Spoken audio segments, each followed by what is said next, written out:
Mungkin waktunya lu untuk belajar melepaskan, toh. Belajarlah dari Marie Kondo. Apa sih Marie Kondo aja bukunya gue beli, belum gue baca. Beli 11, yang baru dibaca baru 3. Ini buku gue beli tahun 2012 dan sampai sekarang belum gue selesain. Masih diplastikin karena masih tergoda sama pengarang-pengarang yang lain.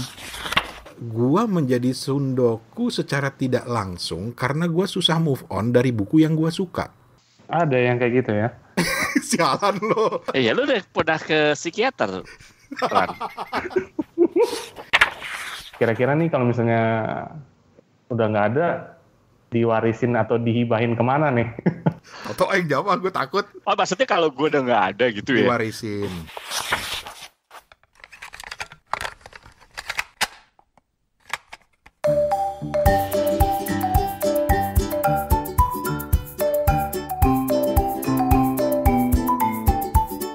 Hey, apa kabar? Ketemu lagi di Kepo Buku, sebuah podcast di mana 3 orang teman dari 3 negara berbeda. Ada gua Rane dari Bangkok, ada Toto dari Singapura, dan ada Steven dari Ambon, Indonesia, ngobrolin apapun di seputar masalah buku. Dan kali ini kita masih ngobrolin soal sundoku. Jadi di bagian kedua ini, Toto, Steven, dan gue akan berbagi buku-buku sundokunya masing-masing. Dan juga nanti ada beberapa teman yang juga sudah mengirimkan cerita buku-buku sundokunya. Kita langsung mulai.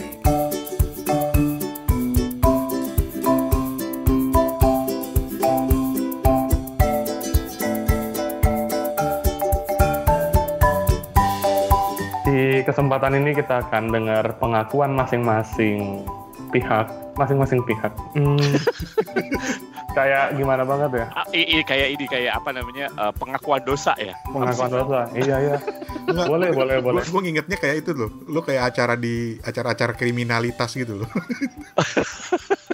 Kita akan dengarkan pengakuan. Lanjut. Sorry, Van, gue potong. Iya. Mungkin dimulai dari Bang Rani atau Mas Toto dulu. Toto. Oke, gue tadi yang ngelontarin ya. Jadi gue tuh ternyata pas tema ini gue akhirnya bikin refleksi. Ternyata gue memang sundoku gitu. Jadi sundoku yang mungkin nggak 100% tapi 80%. Oke. Jadi yang 80% sundoku gue itu mungkin kalau lu rajin atau lu inget gitu ya, atau buat teman-teman yang rajin dengerin Kepo Buku, mungkin tahu bisa nebak sundoku gue itu di buku apa. Sundoku gue itu di buku-buku pelajaran bahasa. Sama di buku Little Prince. Di Little Prince. Tapi kan Little Prince cuma segitu gitu ya maksudnya. Tapi kalau ngomong buku bahasa gue, lu kapan-kapan mungkin kalau punya kesempatan gitu Steven atau Rani ke rumah gue, lu bisa lihat buku-buku yang gue tumpuk, yang gue kumpulin dulu untuk belajar bahasa, dan bahasa gue tuh lengkap banget gitu. Dan itu bukan hanya bahasa Inggris ya? Bukan bahasa Inggris, juga bahasa Inggris. Jadi buku-buku bahasa gue tuh banyak banget dari bahasa Belanda. Lu bisa nemuin bahasa Belanda, bahasa Latin, bahkan yang terakhir yang lu inget mungkin Sanskrit. Jadi gue beli. Kenapa gue beli Sanskrit? Karena balik lagi, gila nih buku cuma 1 di Kino dan cetakannya masih bagus. Gue ngeri, gak ada lagi nih. Kapan lagi gue bisa tahu tentang bahasa Sanskrit? Emangnya gue mau belajar? Ya ntar dulu. Gue yang penting kalah membeli. Yang penting punya dulu gitu. Kayak Steven tadi bilang kan, gue lebih baik nyesel beli ketimbang nyesel gak beli gitu kan. Ya udah gue ambil gitu. Jadi kalau lu di gue tuh lu bisa nemuin bahasa Rusia, lu bisa nemuin bahasa Latin, lu bisa nemuin bahasa Hebrew, lu bisa nemuin bahasa Persia. Pokoknya macam-macam lah, bahkan gue pun nggak hafal. Mungkin gue kalau ngeliat lagi sekarang gitu tumpukan buku-buku itu kan, ada bahasa ini di bahasa apa dia gitu. Karena itu kenapa biasanya gue beli, karena yaitu gue takut buku itu nggak ada lagi. Ya, biasanya buku-buku itu sekarang sih udah banyak mungkin di e-books. Tapi kenapa dulu gue beli? Karena buku bahasa itu biasanya ada CD. Ya, sehingga menyebabkan mereka kesulitan untuk debetin e-books. Walaupun sekarang udah banyak sih buku diterbitin, kemudian audionya nggak dikasih CD, lo bisa ke websitenya download, right? Atau e-books interaktif kayak di iBooks-nya Apple tuh ada buku interaktif banget, bahkan audionya di situ, videonya di situ gitu ya. Tapi itu lain persoalan lah. Tapi dulu gue beli karena gitu, gue takut buku ini nggak ada lagi. Ya udah, gue ambil aja gitu. Ya, buku JLPT gue tuh banyak banget, Ran. Buat yang ini JLP itu adalah buku apa kayak TOEFL-nya Jepang gitu ya. Jadi tes bahasa Jepang gitu. Buku tentang Korean juga ada. topik itu juga itu, belum lagi bahasa Arab juga kayak gitu. Lah pokoknya banyak deh. Gue juga kan sama kalau ngomong gitu istri gue gitu sampai bilang, dah ini kapan ini buku Hebrew ada tiba-tiba di sini. Nah itu sudoku gua gitu. Itu sudoku gua. Gila gitu. lu ya, buku bahasa, pokoknya segala macem terkait dengan bahasa lu beli gitu ya. Iya gitu, apalagi bahasa yang aneh-aneh gitu. Tiba terakhir tuh gue Persia gitu. Tiba-tiba ada buku apa namanya Urdu kayak gitu-gitu. Lu masih inget nggak buku yang paling lama lu beli dan sampai sekarang lu belum baca? Tentang bahasa gitu ya. Ya apapun itu. Oh, yang paling lama yang saat ini gue belum baca. Jadi kalau buku bahasa biasanya tetap ada skimming dikit gitu ya. Tapi biasanya buku yang menurut gue nggak niat sundoku, tapi emang susah banget untuk ngabisinnya. Dan lu pasti udah tahu juga. Nah ini yang menurut gue kategori yang kedua. Yaitu buku-buku sastra. Beneran deh, apalagi sastra-sastra Inggris. Gue tuh kadang-kadang iri kan lihat lu, apalagi dulu zaman-zaman yang Opat baca Murakami gitu ya. Mungkin Steven juga gitu kan ya, Val ya. Nah gue baca Murakami, sebab 2 bab gue lelah gitu, gak bisa baca lagi gitu ya. Seriusan, karena menurut gue bingung gitu baca sastra. Mungkin sama aja ketika gue baca buku sastra Indonesia gitu, siapapun itu gitu. Gue pun punya kelemahan untuk tetap membaca gitu, karena kan sastra gimana kan tetap perlu perlu apa sih namanya, perlu energi ya, tidak seperti cerita-cerita biasa gitu ya, perlu pemikiran kayak gitu kan. Makanya gue nggak niatin itu sundoku, tapi gue niatin untuk baca gitu, beda dengan buku-buku bahasa asing gue yang tadi gitu kan ya. Nah itu banyak gitu, bahkan buku sastra ya lu nggak usah ngomong ya, Murakami udah pasti sebab 2 juga gue nggak terusin lagi gitu kan. Terus kayak bahkan buku yang menurut gue nggak sah-sah banget tapi masuk literatur, kayak bukunya si Nicholas Sparks gitu. Itu kan sebenarnya nggak ini banget gitu ya. Ya itu aja kadang-kadang gue cuman sehari sebab aduh kok kayaknya susah bacanya ya. Terus gue kemarin baca yang terakhir kali gue sebut tuh bukunya si siapa? Yang gue juga lupa namanya. Si Elif Shafak. Yang Elif Shafak yang 10 minutes 38 a second in this strange world. Itu juga belum gue habisin. Diketawain sama Mbak Lela lo. Iya, maaf ya Mbak Lela ya. Jadi yang gue bacain itu ya yang gue habis, even kalau bahasa Indonesia ya kayak Andrea Hirata kayak gitu-gitu, yang tetap literasi tapi tetap gimana ya, enak, tetap mengikat gitu. Sebetulnya kalau susah-susah agak susah gitu ya. Itu sih kalau gue, pengakuan gue tuh itu. Kalau lo Van, apaan Van? Ada nggak? Lu kira-kira lu bisa nemuin benang merah man? Nggak, yang kayak gue gitu. Untuk kategori tertentu sih kayaknya nggak ada ya, Bang Rane, Mas Toto, karena yang jadi kasusnya aku nih kayak buku baru tuh pengen aja dimasukin dalam daftar bacaan, daftar koleksi di rumah gitu ya. Jadi pengakuan kali ini aku nggak pengen bilang ada berapa buku karena juga nggak terhitung. Dan tersebar topiknya gitu. Ya paling nggak lu enak bisa lu jual di Satria Buku. Iya makanya. Terus yang pengen aku share di kali ini nih ada 1 atau 2 buku aja lah yang kira-kira nih buat episode ini nih. Ya yang pertama tuh ada buku yang paling mahal ya mungkin ya. Tahun terakhir beli di Kino tapi nggak dibaca, parah banget. Udah setahun. Udah setahun. Hampir setahun, Agustus lah ya. Oke. 400.000 lebih ini bukunya Howard Schultz ya, CEO-nya Starbucks, From the Ground Up. Ini Oke. Waktu browsing waktu itu di Kino tuh, buku bagus nih. Sebelumnya kan cuma ada 1-2 buku ya tentang Starbucks yang beliau tulis, dan ya harganya juga lumayan, ada diskon gitu. Pas ke kasir, masa diskonnya tuh sudah lewat. Ya udah. Kadung gitu ya. Kadung ya udah, di-scan semua. Jebret. Cukup mahal juga waktu itu belanjaannya, terus akhirnya nggak kebaca. Karena banyak daftar bacaan yang baru yang lebih menarik untuk diselesaikan lebih dulu, dan mungkin sehabis ini karena belakangan ini lagi tertarik dengan dunia kopi dan kayaknya tuh buku tentang Starbucks tuh kayaknya bagus ya untuk diketahui untuk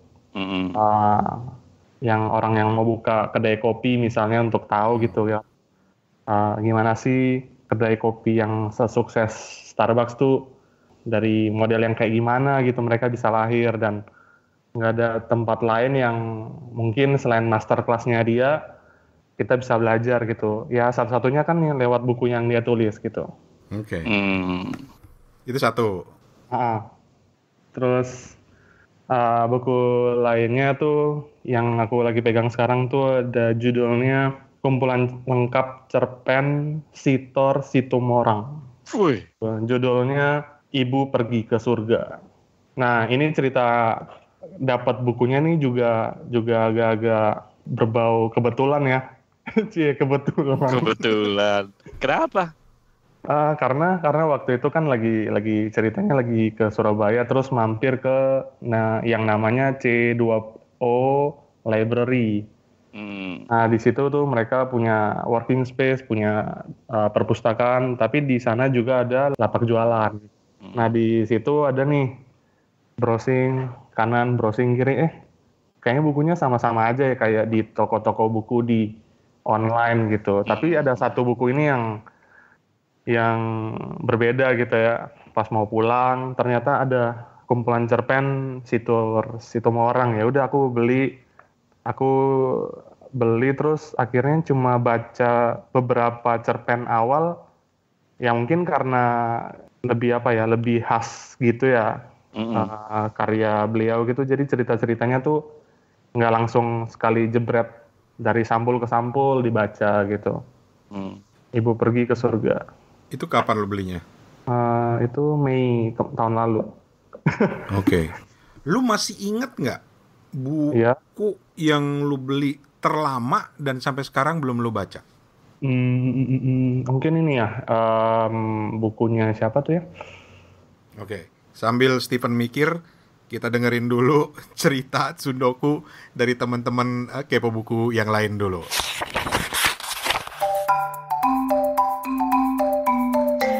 Nah, tadi kita udah cerita-cerita tentang Sundoku nih, tapi kayaknya kita bakal dengerin, ini ada kiriman dari pendengar Kepo Buku tentang kebiasaan dia bersundoku. Yuk, dengerin yuk. Halo Kepo Buku, Bang Rani, Mas Toto, dan Didi Steven. Saya Kiki dari Jakarta, mau sharing nih buku-buku yang udah dibeli dari lama banget tuh, yang sampai sekarang beberapa belum dibaca. Banyak sih yang belum dibaca. Jadi kebanyakan sih kalau kayak gitu tuh gara-gara banyak event-event yang kayak BBW gitu dan sejenisnya itu. Jadi bawaan tuh pengen beli, borong banyak. Nah ini sekitar 4 tahun yang lalu itu saya beli buku Jodi Picoult, lumayan banyak tuh ya, karena pada saat itu lagi seneng banget tuh baca buku-bukunya dia. Pas di BBW ada, ya udah diborong semua, kayaknya lebih dari 7 deh. Dan sampai saat ini alhamdulillah ya belum dibaca. Soalnya ada buku-buku dia yang baru, jadi baca buku yang dia yang lebih baru. Terus yang lainnya itu waktu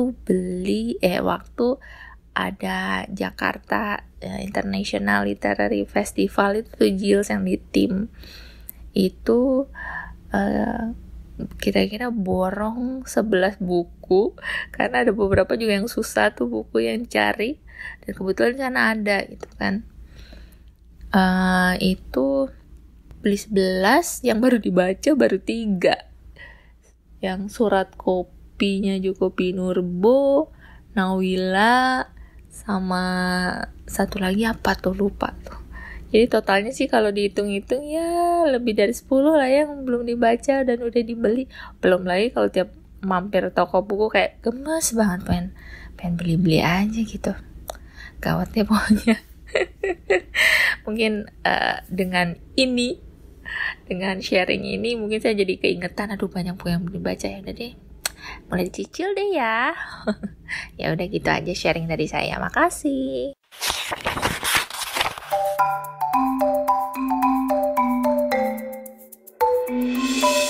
Oke, itu tadi beberapa cerita dari teman-teman yang juga punya kebiasaan numpuk buku, beli buku nggak dibaca, seru-seru. Dan mudah-mudahan bisa nambah koleksi buku juga sih, pengetahuan tentang buku. Dan buat yang punya, mudah-mudahan nih kesempatan buat dibaca ulang lagi, mumpung lagi work from home. Balik ke Steven tadi, apa yang paling lama, Fen? Salah satunya tuh yang tadi itu To Kill a Mockingbird sama novel beliau Go Set a Watchman. Terus mungkin itu aja yang aku ingat. Okay. Kalau lo Ran? Gimana kalau lo? Kalau gue ini ada banyak sebenarnya dalam artian dari genrenya ya. Kalau Toto kan tadi fokus ke buku bahasa. Kalau gue itu genrenya macam-macam, tapi ada 2 yang menarik buat gue pribadi dan baru gue sadari setelah gue bongkar-bongkar, yaitu yang pertama, gue itu banyak beli bukunya Paulo Coelho. Oh, oke. Dan gue suka Paulo Coelho itu karena The Alchemist. Itu salah satu buku yang gue bisa baca berulang-ulang sampai gila, ini keren banget orang bisa bikin cerita kayak gini gitu. Dan karena itu gue terpikir belilah Paulo Coelho yang lain. Jadilah gue mundur setahun. Kalau di Alchemist itu gue ingat gue belinya itu akhir tahun 90-an. Yep. Akhirnya gue mundur setahun setelah gue pelajari koleksinya Paulo Coelho, akhirnya gue beli The Pilgrimage. Terus ini yang ada di Kindle gue ya. Gue punya The Fifth Mountain. Gue punya Warrior of the Light. Tujuannya lo punya semua. Gue punya Alep. Gue punya The Zahir. Gue punya The Witch of Portobello. Gue punya The Winner Stands Alone. Gue punya The Fifth Mountain. Ya belum lengkap sih, tetapi karena gue pikir kayaknya menarik nih, karena buku Alchemist aja udah keren gitu. Akhirnya gue beli. Buku kedua yang gue beli itu The Pilgrimage, gue coba baca, seru. Pindah ke buku yang ketiga yang gue baca, ini ada urutannya soalnya jadi gue gampang ngelacaknya. Warrior of the Light, kagak paham. Berhenti. Tapi gue tetap beli dan kayaknya cakep nih, gue baca ulang lagi. Nasib yang sama juga dialami oleh Mitch Albom. Lo tau gak Mitch Albom? Tahu Mitch Albom. Jadi gue waktu di Singapura jalan-jalan ke Borders tahun-tahun 90-an pertengahan gitu ya. Gue main comot nih buku nih, terus terang. Impulsif banget karena gue liat semua orang lagi ngobrolin buku ini nih. Gue comot dong, Tuesdays with Morrie. Oke. Gue suka banget. Akibatnya berikutnya gue beli The 5 People You Meet in Heaven. Terus For One More Day gue nggak ada di sini di Kindle, tapi kayaknya gue punya versi fisiknya. Terus gue beli juga The Timekeeper. Oke. Gue juga beli Have a Little Faith. Dan sampai sekarang gue nggak baca. Karena bahkan yang terakhir nih gue sempet nih ke Kinokuniya, sempet tergoda untuk beli Finding Chica. Finding Chica, oke. Itu salah satu buku terakhirnya Mitch Albom. Terakhir apa yang terakhir kedua gitu. Pokoknya itu Finding Chica judulnya. Itu karena satu buku dan gue tergoda untuk membaca buku yang lain. Tapi akhirnya kalau Paulo Coelho gue beli, baca buku ketiga nggak suka, tapi gue tetap beli. Kalau Mitch Albom bener-bener satu-satunya buku dia Tuesday with Morrie yang habis gue baca, yang lain nggak gue baca. Tapi lu kumpulin. Gue kumpulin. Nah, kategori yang ketiga adalah buku-buku tentang radio. Oh, oke. Karena buku yang radio yang lu kumpulin. Tapi kan memang profesi lu broadcaster kan waktu itu. Malah lu nggak baca? Enggak. Menarik. Salah satu buku yang dianggap sebagai Bible-nya radio modern, itu harganya mahal banget cuy. Itu judulnya Beyond Powerful Radio. Valerie Geller, itu sampai diterbitkan beberapa kali gitu loh. Termasuk juga buku tentang podcasting gue beli. The Tricks and Tips of Podcasting. Lu kagak baca? Serius? Kagak gue baca. Oh iya? Gue pernah beli novel, pokoknya gue pengen koleksi buku tentang radio. Gue beli novel yang judulnya Rock Radio. Nggak, gue baca. Parah ya. Menarik ya. Ya itulah, itu paling nggak 3 hal. Tapi kalau disuruh lihat buku yang paling lama yang belum gue baca, paling nggak kalau ngelihat di sejarah pembelian di Kindle gue ya, yang yang nggak gue baca itu adalah Warrior of the Light-nya Paulo Coelho. Wah, menarik ya. Jadi masing-masing dari kita tuh sebenarnya memang ini ya, memang suka ngumpulin buku aja sebenarnya. Hoarder. Ada beberapa topik yang kita hoarder gitu. Ya mungkin sundoku gue itu karena tergoda pada topik atau pada penulis gitu ya. Kalau Stephen, kalau dari cerita tadi dia bilang kan ya supaya nggak habis aja dia beli, nanti bisa dibaca belakangan gitu. Jadi kalau mungkin kalau gue simpulkan dah kayak seminar aja. Mungkin kita beli itu karena mungkin pertama adalah ada prinsip scarcity gitu kan ya, yang apalagi buku-buku ya pokoknya gitu.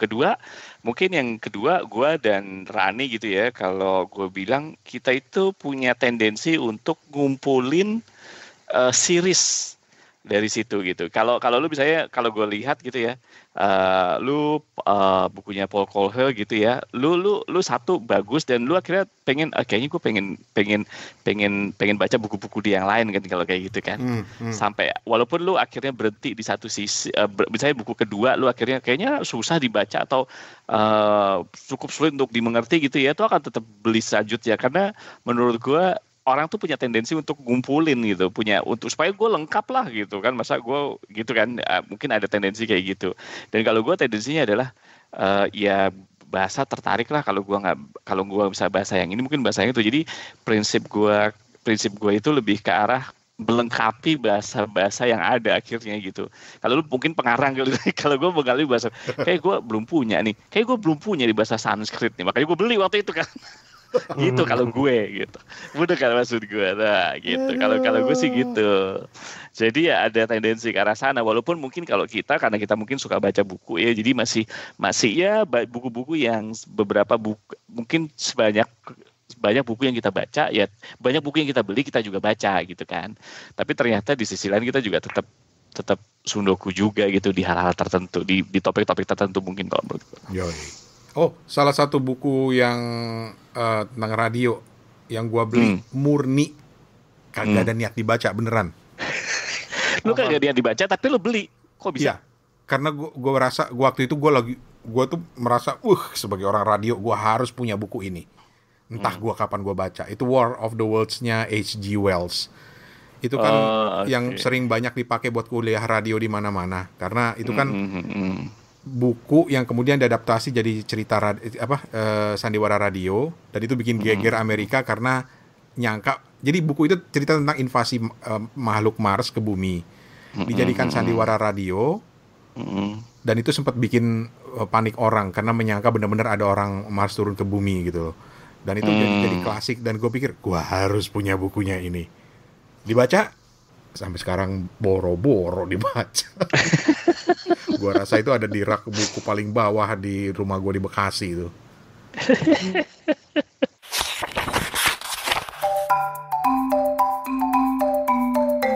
Oke, kita break lagi untuk mendengarkan satu pengakuan sundoku dari seorang teman. Ini ada seorang teman jauh-jauh dari Jerman. Ella, silakan.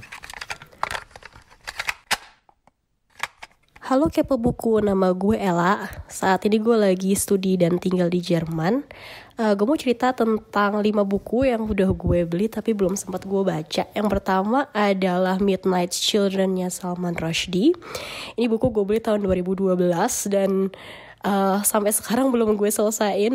Gue baru baca kayak 1 bab, 1 sampai 2 bab mungkin.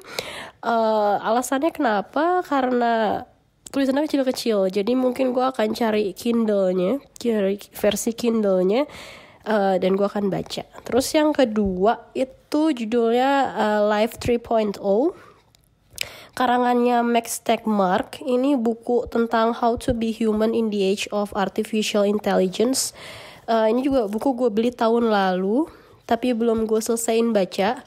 Karena kedistraksi sama buku lain. Terus yang ketiga itu The Radium Girls-nya Kate Moore. Ini juga gue beli tahun lalu, akhir tahun lalu. Belum gue baca karena nunggu saat yang tepat untuk bacanya. Karena ini bukunya lumayan tebel. Terus selanjutnya Start With Why, pengarangnya Simon Sinek. Ini waktu itu gue beli karena covernya bagus, covernya menarik, atraktif. Cuma habis itu gue baca reviewnya, katanya nggak terlalu bagus isinya. Jadi gue menunda untuk bacanya, tapi gue mungkin akan baca suatu saat nanti.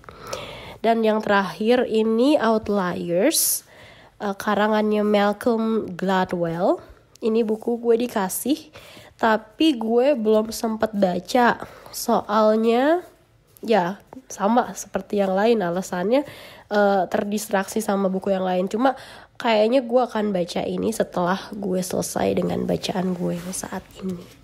Jadi itu cerita gue. Terima kasih sudah mendengarkan. Sukses terus kepo buku.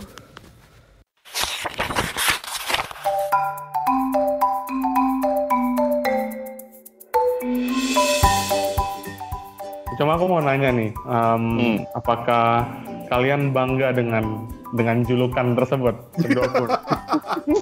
Sialan. Aduh, Sialan. dia pikir gue mikir nih. Iya, jadi mikir gue. Kalau gue mikir, lu dulu lah kan, sambil gue mikir. Oh, oke, jadi gini. Pertanyaan tadi apa? Apakah gue bangga dengan julukan Sundoku ya? Iya. Kalau lu gimana, Van? Ini apa ini? Nggak bangga sama sekali. Kenapa? Lu gak bangga ya? Oh. Iya, karena kesannya yang tadi aku sebut di awal episode ini kan kayak ini tuh kayak kebiasaan negatif seorang pembaca gitu. Dia menghabiskan resourcesnya dia mungkin separuh gaji ataupun 75% dari keuangan dia untuk beli buku. Akhir-akhirnya malah tidak terbaca dan malah menumpuk, malah bikin space bertambah gitu kan. Lebih parah-parahnya lagi kalau misalnya orang rumahnya nggak suka baca buku, malah melihatnya sebagai sampah gitu. Dan ya itu. Kayaknya lagi curhat, Van.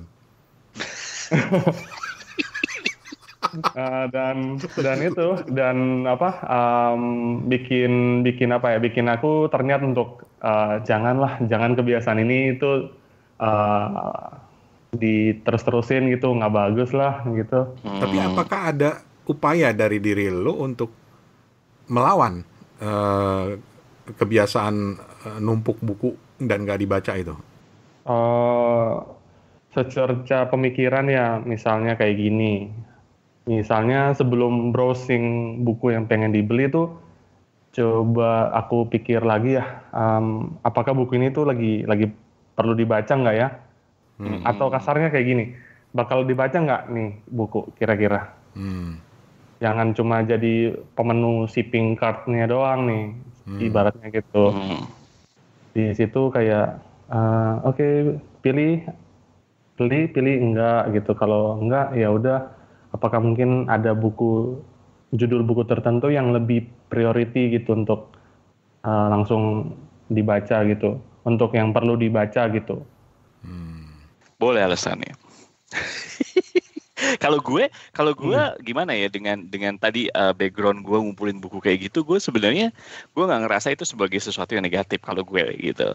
Cuman kadang-kadang kan gue gini. Kalau untuk kasus kita tuh sebenarnya banyak buku yang kita beli, kita juga banyak baca gitu. Kita kan bukan benar-benar, bahkan kalau menurut gue dibilang 50% dari buku-buku kita kayaknya juga kita lebih banyak baca gitu kan. Anggaplah pun kalau kita cuma 50% baca, juga masih acceptable kalau menurut gue gitu. Jadi gue nggak ngelihat itu. Cuman mungkin yang kadang-kadang bikin risih adalah ketika misalnya gini.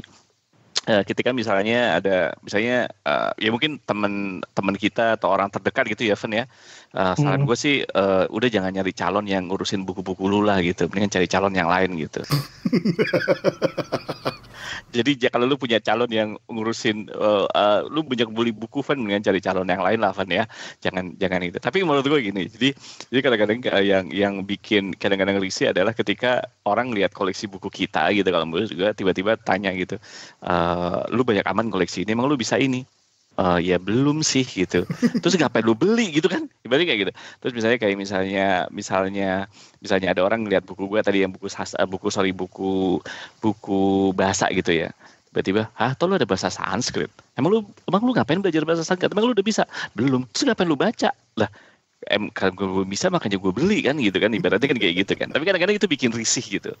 Nah kalau Stephen bilang tadi mendingan jangan lah. Mungkin kalau gue begini akhirnya gue itu sadar bahwa oh iya, kalau gue ada buku bahasa sebagus apapun, kalau topiknya misalnya sama atau levelnya sama, mungkin nggak gue beli. Contoh misalnya gitu ya, misalnya gue punya bahasa let's say lah yang lebih common, misalnya Perancis gitu ya. Terus ada buku tata bahasa Perancis yang menurut gue keren juga gitu kan. Tapi gue udah punya, ya ngapain beli? Kalau gitu gue pinggirin dulu, kecuali dia metodologinya benar-benar beda, lebih bagus gitu ya. Tapi tiba-tiba ada suatu bahasa yang tiba-tiba nggak ada gitu, yang gue belum bisa aja gue bahasa apaan nih? Tiba-tiba kemarin gue lihat ada bahasa Kroasia. Ya gue nggak mikir panjang, gue tetap beli sih. Seriusan gue tetap beli. Gue malah tergerak nanya gini toh. Apaan? Dari semua buku bahasa yang lu beli itu udah berapa bahasa yang lu kuasain? Ya bahasa Inggris doang sih.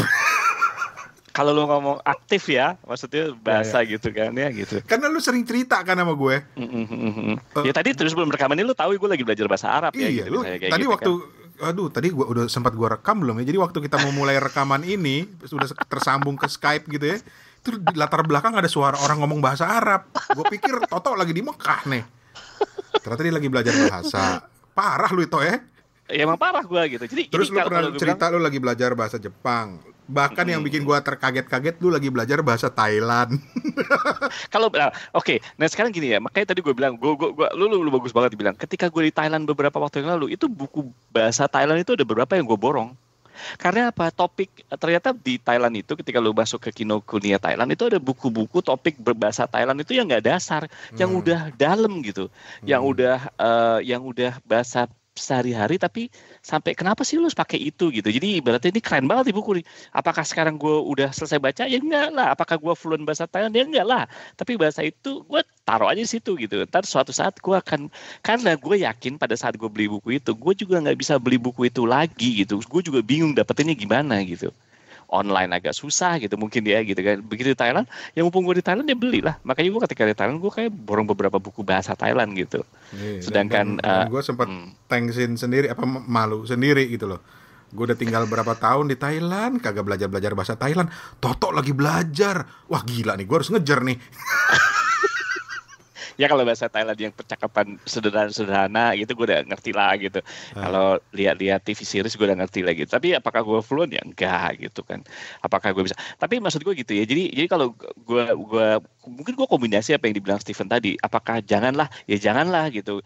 Kalau gue bahasa-bahasa yang kira-kira gue udah ada gitu ya mungkin gue rem dulu gitu. Tapi kalau ada yang dalam ya mungkin tetap gue beli gitu. Atau bahasa baru yang gue belum ada gitu ya gue beli gitu. Kalau lu Van?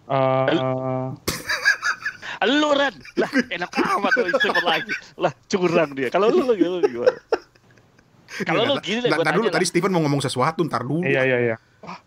Jadi kayak gini, bisa ditarik nih satu benang merah lah ya. Ketika Mas Toto di Thailand, di Bangkok, beli buku-buku yang di situ. Jadi tahun baru tuh sama dengan timbunan baru nih, bisa dibilang kayak gitu ya. Betul. Nah, kira-kira ada cara untuk kalian membabat timbunan biar timbunan baru nih nggak makin numpuk nggak gitu? Nah, itu topik baru lagi, Fen. Karena kalau lu ngomong sama gue gitu ya, buku-buku, misalnya gue punya kesayangan sendiri buku-buku bahasa gue. Ada beberapa, misalnya gini, kalau lu ngomong ya, misalnya anggaplah buku-buku yang kedua, yang topik kedua ya. Misalnya anggaplah gue udah bisa baca Murakami gitu. Anggaplah gue udah bisa baca buku-buku literatur. Mungkin kalau lu bilang menumpuk gitu ya, menumpuk dalam artian apakah akan dihabiskan ya akan dihabiskan. Terus kemudian apakah buku itu akan lu let go secara fisik gitu ya, mungkin gue masih oke gitu. Nah kalau gue lebih parah lagi kalau untuk buku bahasa gitu. Buku bahasa, even bukunya mungkin gue udah bisa pelajarin bahasanya gitu. Mungkin bukunya akan tetap gue simpen. Jadi akan gue tetap hoarding. Mudah gak sih maksud gue? Jadi kayak menurut gue kan susah gitu jadi buku bahasa kayak begini gitu gue menurut gue. Apalagi bahasanya tuh bahasa yang gak common gitu. Bukan 6 bahasa besar di dunia yang dipakai sama PBB misalnya kayak gitu ya. Ya mungkin gue tetap akan simpen gitu. Walaupun mungkin gue udah kuasain bahasanya. Atau mungkin gue udah pelajaran, mungkin gue udah baca. Beda dengan kalau misalnya anggaplah gue akhirnya baca Murakami. Akhirnya gue ngumpulin Murakami. Tapi mungkin pada saat itu gue bilang oke lah Murakami, oke lah gue lihat gue aja fisiknya, gue mungkin kasih ke orang karena gue pikir orang juga harus baca gitu. Tapi kalau buku bahasa mungkin enggak, gue kekepin sih. Lu nggak pernah kepikiran ke psikiater atau psikolog gitu toh? Udah sering gue. Tapi ya itu kalau gue karena itu mungkin prinsip scarcity tadi yang gue bilang. Mungkin waktunya lu untuk belajar melepaskan toh. Belajarlah dari Marie Kondo. Apa sih Marie Kondo aja bukunya gue beli belum gue baca.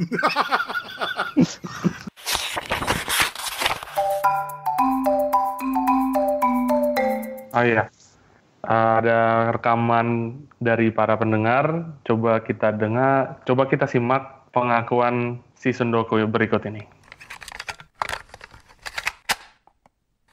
Selamat malam, podcast Kepo Buku, Om Rane, Mas Toto, dan Bang Steven. Saya Ganesha, panggilannya Caca, mau ikutan Sundoku. Jadi Sundoku saya tuh buku-bukunya karangan penulis yang saya idolakan waktu saya lulus SMA, sekitar tahun 2004-2005. Sekarang 2020. Jadi saya ke Gramedia, terus ketemu buku. Waktu itu covernya masih merah putih kalau nggak salah. Cover lamanya judulnya Dunia Sophie, yang ditulis oleh Jostein Gaarder. Waktu itu saya baca, ngisi kekosongan sambil nunggu SPMB. Zaman saya masih zaman SPMB. Nggak tahu mungkin zaman om-om sekalian namanya bukan SPMB. Jadi Dunia Sophie. Terus saya masuk universitas. Akhirnya setelah 6 bulan masuk kuliah selesai. Buat saya bukunya berkesan sekali. Saya jadi tahu apa itu filsafat. Dan penggambarannya tuh tokohnya tuh si Sophie kan masih muda, relatable gitu kalau kata bahasa anak milenial.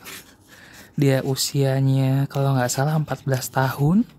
Terus dia ketemu, aku lupa banget cerita, tapi itu berkesan sekali.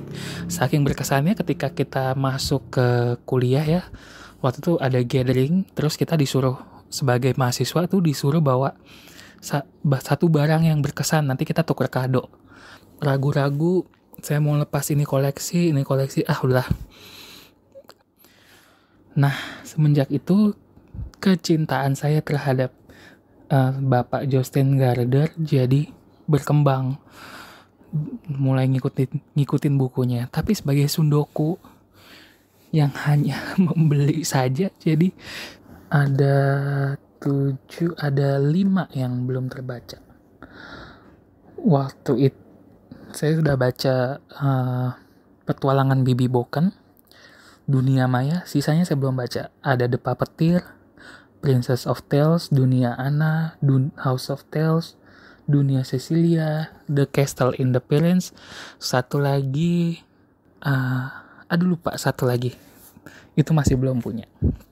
Kenapa saya ngoleksi semua tulisannya Opa Jostein Gaarder? Karena saya berharap mendapatkan pengalaman yang serupa ketika saya menghabiskan Dunia Sophie pada tahun 2004-2005. Tapi sampai sekarang belum saya buka, masih diplastikin. Karena masih tergoda sama pengarang-pengarang yang lain, sama hype-hype buku-buku yang lain. Sekian dari saya cerita tentang Sundokuknya.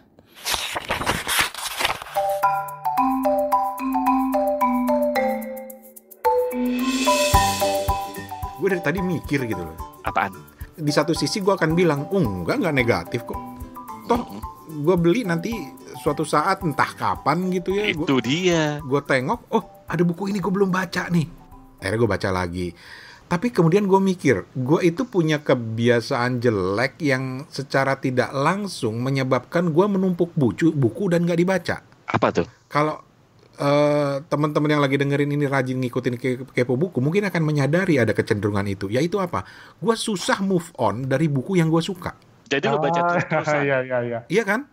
Jadi satu buku lu baca terus-terusan gitu? Iya. Contoh Okay. Contoh paling aktual. Apa tuh? Gue baru aja belum seminggu lalu dari kita rekaman ini, gue beli 2 buku yang sebenarnya udah gue baca. Bahkan satu buku ini gue baca hampir setiap tahun. Yang pertama itu Kontak. Nggak heran. Yang kedua Opera Bulu Tangkis. Opera Bulu Tangkis. Titinginung. Oke. Itu udah gue baca toh. Tapi gue cinta banget sama buku itu. Akhirnya gue baca. Nah dari situ gue mungkin mikir, sampai Steven tadi ketawa, jangan-jangan dia nyadar sama pola gue. Jadi Enggak. gue mikir gini, gue menjadi sundoku secara tidak langsung karena gue susah move on dari buku yang gue suka. Ada yang kayak gitu ya. Sialan lo. Ya lu udah pernah ke psikiater kan? Gitu loh. Jadi contoh, nih setelah gue inget-inget lagi ya, kadang-kadang begitu mau mulai rekaman kepo buku yang edisi spontan ya, untuk review buku, gue langsung, yang muncul di kepala gue itu pasti buku yang pernah gue baca. Gue langsung, anjir, nggak boleh begini nih. Itu lagi gitu. Itu lagi. Dengan alasan gue selalu bilang, oh enggak, ini bagus walaupun udah buku lama. Padahal karena itu nempel banget di kepala gue. Nah, mungkin itu yang secara tidak langsung menyebabkan gue kemudian beli buku tumpuk karena gue masih terus susah move on dari buku-buku itu. Kayak misalnya gue sekarang lagi menahan banget diri gue karena ada teman gue nawarin, dia punya buku agak mahal tapi dia punya buku serial Dr. Karl May lengkap, dan itu masih cetakan lama dari Balai Pustaka. Bener-bener masih warnanya coklat. Nah, entah ini akan jadi topik beda atau enggak, tapi lu pernah mikir nggak sih bahwa buku-buku yang dulu pernah ngebekas di lu pada gitu ya, kita waktu kecil gitu ya, kemudian sekarang diterbitin, dan kemudian diterbitin lagi itu udah di package, pokoknya kayak misalnya ya, kayak misalnya Tintin itu sekarang diterbitin dan satu package lagi, somehow tuh Tintin kenapa jadi muncul lagi sekarang gitu kan. Terus udah jilid 1 sampai sekian itu udah di box gitu. Terus misalnya kayak even Harry Potter gitu kan, Harry Potter agak kekinian kan, tapi juga diterbitin dalam satu box gede gitu. Terus apalagi 5 sekawan, kalau bahasa Inggris apa ya, Five Famous ya, Famous Five gitu kan. Itu untungnya kalau untuk itu gue masih bisa menjaga gitu. Tapi gue yakin dalam beberapa orang gitu ya, susah. Jangan-jangan membuat orang jadi beli gitu. Jadi sundoku juga. Gue nggak tahu ya. Gue nggak tahu. Menurut lu ya. Tadi lu Karl Marx nyebut. Karl Marx gitu. Karl Marx sih. Hati lu ngomong. Iya. Sosialis banget gue. Karl May gitu misalnya kayak gitu. Itu kan karena Karl May membekas di lu kan. Dan lu tiba-tiba membekas kan sangat, dan kebetulan edisi klasik yang tadi lu bilang, dan lu pasti kepikiran buat pengen kan beli itu. Belum tentu lu ketika baca itu, ketika lu beli lu akan membaca lagi, belum tentu lo. Betul. Mendengar kemungkinan yang Mas Toto sama Bang Rani cerita tuh ya masuk untuk kenapa sih seseorang bisa jadi kolektor buku-buku tertentu, buku-buku jenis genre tertentu misalnya, dan itu sah-sah aja gitu. Tapi yang aku pengen tanya ini, misalnya buku-buku itu sudah sedemikian banyak, terus buku-bukunya mungkin paling lengkap gitu ya ibaratnya. Ada keinginan atau pernah tercetus nggak untuk kira-kira nih kalau misalnya udah nggak ada, diwarisin atau dihibahin kemana nih? Fen, lu nggak pengen ke psikiater, Fen? Toto yang jawab, gue takut. Gue apa sih? Oh, maksudnya kalau gue udah nggak ada gitu ya? Diwarisin. Gue akan pakai jawabannya Bob Sadino lah. Ketika ditanya, Om Bob, kalau Om Bob nanti udah nggak ada, ini perusahaan siapa yang bakal diwarisin? Dia kalau nggak salah jawab gini, itu mah bukan urusan gua ya, udah mati, kata dia gitu. Itu juga jawaban yang akan gue pakai gitu. Ya bukan urusan gua lagi lah.